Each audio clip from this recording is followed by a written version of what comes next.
2300 hours on November 1st, 1952. Arthur Mackenzie, 54 years old, senior locomotive driver for London and North Eastern Railway, stood on the footplate of Class A3 Pacific, number 6097, at Edinburgh Waverley Station. The temperature gauge read -7 Celsius. The calendar read November 1st. November doesn't do this. Mackenzie had driven steam locomotives through 32 British winters. He'd seen January blizzards, March ice storms, December whiteouts. Never this. Never snow in the first week of November that measured 6 inches deep on the platform and was still falling. The weather forecasters had predicted cold. They'd predicted frost. They'd predicted what November always delivered. Wet, miserable, tolerable. What arrived instead was something Britain hadn't experienced in a November since 1919. What arrived was winter. 4 weeks early, and the entire railway system of Great Britain was catastrophically unprepared. In the next 3 weeks, more snow would fall across Britain in November than any November in 33 years. Steam locomotives would freeze solid on open track. Diesel units would fail by the dozens. Railway workers would spend 72 consecutive hours clearing drifts in conditions that belonged to January, using equipment that was locked in storage sheds because it was only November. This is the story of how Britain's railways fought a winter that arrived before anyone was ready. The autumn of 1952 had been cold, persistently, unusually cold. October temperatures across Scotland and northern England ran 3 to 4 degrees below average. Frost arrived in mid-October. By October 25th, snow flurries appeared in the Highlands. Nothing stuck, nothing accumulated, but the pattern was wrong. Autumn wasn't supposed to feel like this. The Meteorological Office noted the anomaly: cold continental air flowing west from Scandinavia, high pressure systems stalling over Eastern Europe, the jet stream dipping south. All the ingredients were present. Nobody predicted what would happen when they combined. Railway maintenance schedules operated on rigid seasonal logic. Snowplows remained stored until late November. Sand supplies for locomotive traction stayed at summer levels. Point heaters, the electric or gas equipment used to prevent track switches from freezing, wouldn't be installed until December. Steam locomotive winterization procedures, draining vulnerable water systems, installing protective sheeting, switching to winter-grade lubricants, began in mid-November. On November 1st, 1952, exactly 0% of these preparations were complete. When the snow started falling on October 31st, railway managers across Scotland and northern England assumed it would melt. November snow never persisted. The ground was too warm, the air too mild. The ground wasn't warm, the air wasn't mild. By dawn on November 2nd, 6 inches of snow covered Edinburgh, 8 inches in Aberdeen, 10 inches across the Yorkshire moors. The temperature never rose above freezing. The snow kept falling. Mackenzie departed Edinburgh at 04:15 on November 2nd, hauling the morning mail and passenger service to Aberdeen.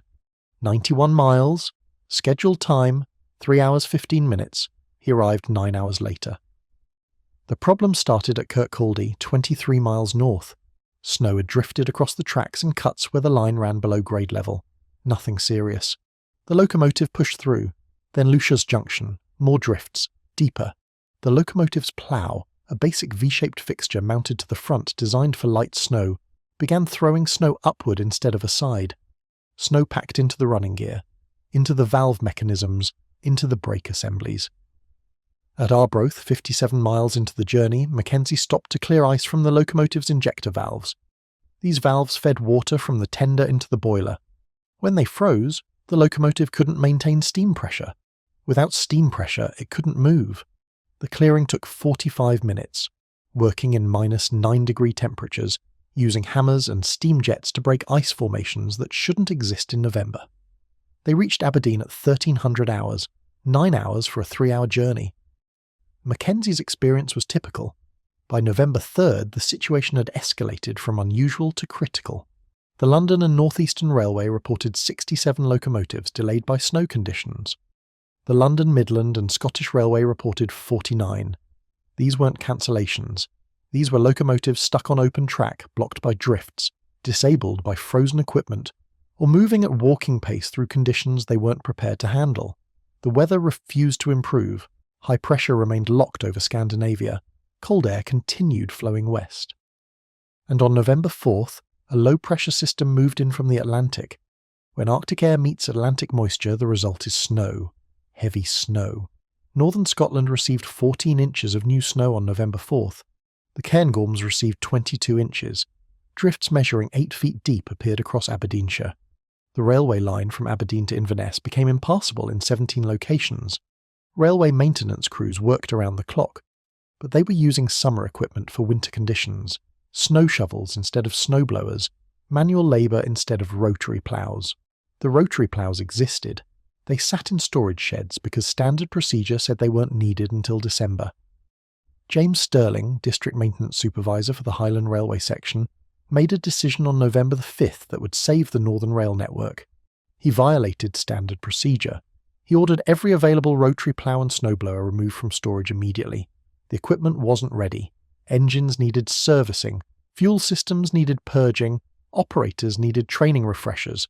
Stirling didn't care. Get them operational. Now. By November 6th, 4 rotary ploughs were working the Aberdeen to Inverness line. By November 8th, 11 were operational across Scotland. They were loud. They were inefficient. They consumed fuel at absurd rates. They worked. A rotary plough is essentially a giant auger mounted on a railway chassis, powered by its own steam engine or diesel motor. The rotating blades cut through packed snow and throw it clear of the tracks in a continuous jet that can reach 50 feet. They're spectacular machines. They're also completely unnecessary in November, until they're not. The diesel problem emerged slower, but proved more persistent. British Railways had begun transitioning from steam to diesel power in the late 1940s. By November 1952, several hundred diesel locomotives and multiple unit trains operated across Britain. They represented the future, modern, efficient, reliable, in theory. Diesel engines hate extreme cold. Fuel gels. Batteries lose capacity. Cooling systems, designed to prevent overheating, become liabilities when ambient temperatures drop below -10.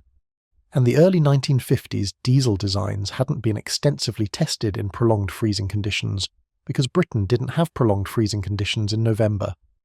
On November 7th, the northeastern region reported that 43% of diesel locomotives were out of service due to cold weather failures. Fuel system freezes, battery failures, coolant systems that needed draining and refilling with antifreeze that wasn't stocked because it was November. Steam locomotives, for all their inefficiency and complexity, handled cold better. Water froze, yes. But steam heat could thaw water. Coal didn't gel, and Victorian-era engineers had designed steam locomotives with British winter conditions in mind. Nobody had designed diesel locomotives for -12 November temperatures because -12 November temperatures didn't exist. The irony wasn't lost on railway crews. The modern equipment failed. The obsolete equipment kept running. George Patterson, diesel locomotive inspector at York Depot, spent November 7th through November 15th doing nothing but cold weather emergency modifications, installing engine block heaters, switching to Arctic-grade fuel, adding battery warming systems, wrapping vulnerable components in insulation. Every modification was improvised. There were no manuals for winterizing diesel locomotives in November because the scenario was considered impossible. By November 15th, Patterson and his team had returned 87% of the diesel fleet to service. The modifications worked, but they'd been implemented reactively, locomotive by locomotive after failures occurred. If the cold had hit in December, following standard winterization schedules, none of these failures would have happened. The human cost of Britain's premature winter was measured in exhaustion, frostbite, and relentless hours. Railway workers in November 1952 worked shifts that would be illegal today. 72-hour weeks were common. 80-hour weeks were not unusual. Sleep came in 6-hour blocks between emergency call-outs. Frostbite cases among track workers increased 400% compared to typical November levels. Thomas Henley, track maintenance worker for London and North Eastern Railway in Northumberland, worked 94 hours between November 8th and November 13th, clearing snow, repairing frozen points, installing temporary heating equipment. He slept in the crew quarters at Alnmouth Station, because travelling home meant losing sleep hours he couldn't spare. The work was brutal. Temperatures across northern England remained below freezing for 11 consecutive days in mid-November. Snow continued falling intermittently. Every drift cleared was replaced by another. Every frozen point repaired would freeze again overnight. The equipment was inadequate. Many crews worked with coal-fired braziers for heating track switches. You'd light the coal, position the brazier under the switch mechanism, wait 30 minutes for the ice to melt, move to the next switch. By the time you'd heated 6 switches, the first had frozen again. Point heaters, proper electric or gas-powered systems existed. They were in storage. Installation was scheduled for late November. By November 10th, crews were installing point heaters in emergency rush operations, working through darkness, working through snowstorms, installing equipment that should have been in place weeks earlier, but wasn't because the calendar said November and November didn't need point heaters. The human toll extended beyond physical exhaustion. Railway workers watched passengers, families, elderly travellers, children, stranded in unheated stations for hours. They saw freight loads of perishable goods spoil because locomotives couldn't maintain schedule. They worked themselves to collapse knowing that every delay, every failure had real consequences for real people. William Fraser, station master at Perth, later described November 1952 as the month that aged him 5 years. His station became a refugee centre. Stranded passengers filled waiting rooms designed for 50 with populations exceeding 200. Food supplies ran low, heating systems struggled, and Fraser had no answers about when services would resume because nobody knew when the weather would break. The Scotland situation reached crisis level on November 12th. A freight locomotive hauling 42 cars became trapped in a drift 8 miles south of Inverness. The drift measured 12 feet deep across a 100-yard cutting. The locomotive couldn't push through, it couldn't reverse. The drift had closed behind it. The crew was stranded. The rescue operation required 3 rotary ploughs, 2 relief locomotives, and 14 hours of continuous work. They reached the stranded locomotive at 02:30 on November 13th. The crew was safe but hypothermic. The locomotive's water systems had frozen solid. This was one incident among dozens. Between November 10th and November 15th, Scottish Railways recorded 47 instances of locomotives trapped by drifts, 31 cases of locomotives disabled by frozen systems, 83 cases of passenger trains delayed more than 3 hours. The network was functioning, but barely. The Inverness incident revealed another critical vulnerability. Communication systems failed in extreme cold. Telegraph lines iced over. Phone systems in remote signal boxes lost power. When the freight locomotive became trapped, the crew had no way to call for help. They had to wait for railway officials to notice the locomotive hadn't arrived and organise a search. In 1952, British Railways still relied heavily on telegraph and landline systems for coordination. These systems assumed moderate weather. Ice accumulation on lines caused short circuits. Cold temperatures made metal components brittle. Wind combined with snow brought down overhead cables. The communication breakdown meant rescue operations became search operations first. You couldn't rescue a stranded locomotive if you didn't know where it was stranded. Railway officials began implementing emergency protocols borrowed from maritime operations. Regular check-in schedules, mandatory position reports, search procedures if locomotives failed to report. These protocols should have existed already. They didn't, because November weather had never required them. The military got involved on November 14th.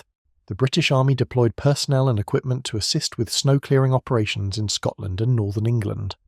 Primarily this meant troops with shovels. The Army didn't have specialised railway snow equipment. But they had manpower, and manpower was what the railway needed. Soldiers worked alongside railway crews, clearing drifts, installing heating equipment, maintaining essential services. The deployment lasted 9 days. It was the first time British military forces had been mobilised for domestic railway snow clearing in peacetime since 1947. That should tell you how serious the situation had become. The military deployment brought interesting complications.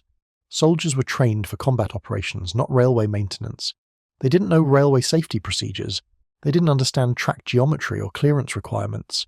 They couldn't distinguish between essential and non-essential railway infrastructure. Railway supervisors had to provide crash courses in railway operations, where you could dig, where you couldn't. What equipment was fragile, what could handle rough treatment, how to avoid electrified third rails, how to recognise structural damage versus snow accumulation. The learning curve cost time, but once soldiers understood the basics, their contribution was substantial. Youth and fitness mattered when clearing snow in -10 temperatures. Railway workers averaged 45 to 55 years old. Soldiers averaged 20 to 25. The age difference showed in sustained physical effort. One army unit cleared a quarter-mile drift near Dalwhinnie in 8 hours. The same drift would have taken the regular railway crew 16 hours. Simple mathematics of young backs and strong shoulders. Yorkshire faced its own crisis, different in character but equally severe. The Pennines created unique weather patterns. East-west rail lines crossed exposed moorland where wind speeds regularly exceeded 50 miles per hour. When November's snow combined with Pennine winds, the result was drifting on a scale that stopped traffic completely. The Sheffield to Manchester line became impassable on November 9th. Not because of snowfall, the total accumulation was only 7 inches, but because wind redistributed that snow into drifts measuring 15 feet deep in cuttings and completely bare track on exposed sections. Railway crews couldn't predict where drifts would form. Clear track at 0800 could be blocked by noon. Cleared drifts would reform overnight. The wind made snow clearing almost pointless. Robert Dawson, district engineer for the London Midland Scottish Railway in Yorkshire, attempted a different approach. Instead of fighting the drifts, work with them. Identify where drifts consistently formed. Install temporary wind barriers, essentially wooden fences, to redirect wind and prevent drift formation. The concept was sound. The execution was improvised. Crews built barriers from whatever materials were available. Fence posts, railway sleepers, scrap metal sheeting. The barriers looked terrible. They worked.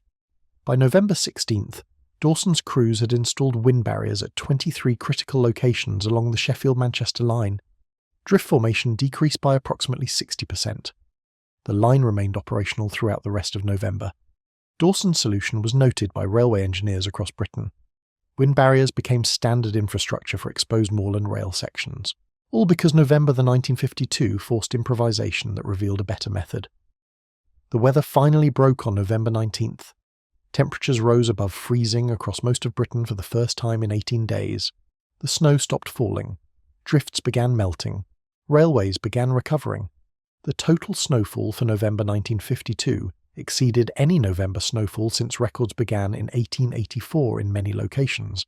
Aberdeen recorded 33 inches of total November snowfall. Edinburgh recorded 27 inches. The Cairngorms received an estimated 70 to 90 inches. These are January numbers. They happened in November. The railway system survived, but the cost was substantial.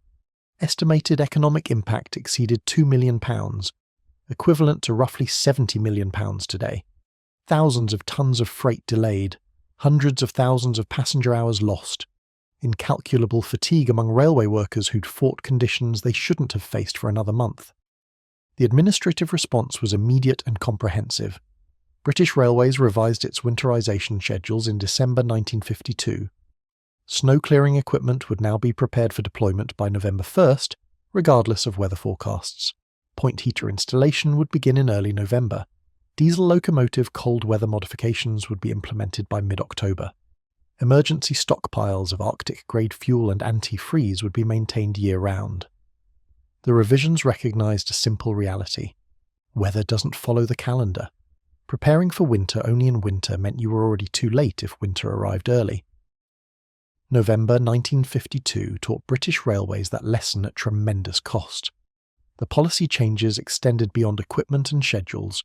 British Railways established new weather monitoring partnerships with the Meteorological Office, railway-specific forecasts, extended range predictions, early warning systems for unusual weather patterns. They created regional emergency response teams with authority to override standard procedures when conditions warranted. James Stirling's decision to deploy rotary ploughs early had been controversial in early November. By late November, it was recognised as the correct call. The new system formalised that kind of judgment authority. Training programmes incorporated cold weather scenarios. Diesel engineers learned Arctic operating procedures. Track crews practised emergency point heating techniques. Station masters received protocols for managing stranded passengers during extended delays. None of this had existed before November 1952. It all existed after. Arthur Mackenzie retired from locomotive service in 1958. He'd survived the winters of 47 and 48. He'd driven through the brutal cold of 53 and the floods of 54, but he'd always maintained that nothing matched the wrongness of November 52. Winter arriving in autumn, snow in the first week of November, locomotives freezing on tracks that should still be clear, equipment locked in storage because procedure said it wasn't time, crews fighting January conditions with November preparation. The calendar said November, the thermometer said January. The railways paid the price for trusting the calendar. In the years that followed, Britain would experience colder winters, heavier snows, more severe conditions, but they'd be expected, prepared for, managed with proper equipment deployed at proper times. November 1952 was different. It was unexpected, it was premature, and it was a reminder that nature doesn't wait for human schedules. Mackenzie kept a journal throughout his railway career. His entry for November 1st, 1952 was brief. -7 at midnight, 6 inches of snow on the platform, 1st of November. Something's wrong. Something was wrong. Winter had come early, and Britain's railways weren't ready. They learned. The lessons from November 1952 shaped British railway operations for decades. When unusually cold weather struck in October 1974, railways were prepared weeks in advance. When November 1985 brought heavy snow to Scotland, rotary ploughs were already operational. The surprise factor was gone. Modern railway systems take flexible preparation for granted. Dynamic weather monitoring, scalable response protocols, equipment readiness that doesn't depend on calendar dates. These systems exist because November 1952 proved that rigid seasonal schedules fail when weather refuses to cooperate. Mackenzie would occasionally talk about that November in his later years. Not often. The memories weren't pleasant. But he'd emphasise one point repeatedly. Respect the weather, not the calendar. The weather doesn't care what month it is. Neither should preparation.